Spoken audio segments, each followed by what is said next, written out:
মনের দুঃখের কিছু কথা শেয়ার করি। যখন আমি সর্বপ্রথম কিন্ডারগার্টেন প্রতিষ্ঠা করি, তখন আমার ফ্যামিলি থেকে বিভিন্ন অপবাদ দেওয়া হয় যে আমি ক্যাশ ক্যাপিটাল করিয়ে লেতেছি, এই সেই বিভিন্ন মন্তব্য। তখন আমি প্রতিষ্ঠানটা ছেড়ে দিই আমার বাপে একজন হুজুর বা একজনকে ডেকে আনি, তাকে দায়িত্ব দেওয়া হয়। সেই লোকটা মোটামুটি ভালোই করছে, খারাপ করে নাই।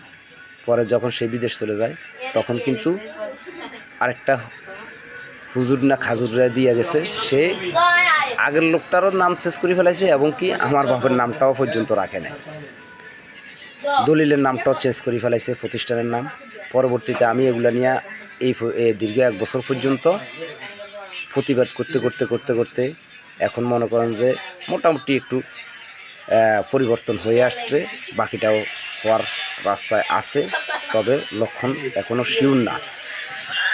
কিন্তু যে সর্বপ্রথম যাকে দায়িত্ব দেওয়া হয়েছিল, সেই লোকটার পক্ষে কাজ করার জন্য আমার একবার সদিচ্ছা ছিল যে তাকে আমি এখানে বহাল করব, লোকটা বিদেশ থেকে আসার পরে।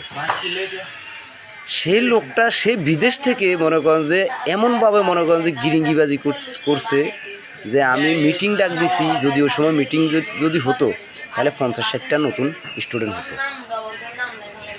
সে ওইখান থেকে গিরিঙ্গিবাজি করি বা প্যাঁচ লাগাই এটাকে নস্যাৎ করার পরে আচ্ছা যাই হোক, আমি এগুলা নিয়ে মাথা কামাই না, আমি নতুন প্রতিষ্ঠান করবো, আমার জায়গার মধ্যে আমি করবো, আমি এই পদক্ষেপে পড়ে আছি।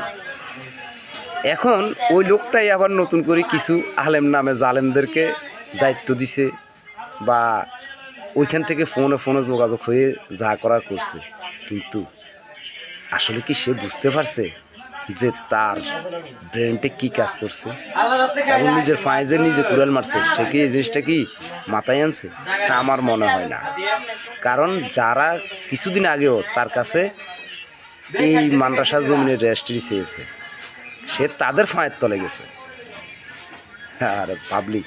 কিন্তু অথচ আমি তাকে বহাল করার জন্য তার পক্ষে কাজ করতেছি, তার কথা বলতেছি, তাকে জিনিসটা গড়ে দেওয়ার জন্য চিন্তা ভাবনা করেছি। আমি তো মাদ্রাসা চালানোর আমার কোনো অভিজ্ঞতা নাই, এই কারণে আমি এটার থেকে দূরে থাকার জন্য চেষ্টা করি। তবে আজকে একটা কথা বলি, সে নিজের পায়ে নিজে কুড়াল মারছে, আর এক সময় আল্লাহ যদি বাঁচায় রাখে আর কি, হয়তো দেখবো আমার পায়ের নিচে সে আসা লাগবে ইনশাআল্লাহ।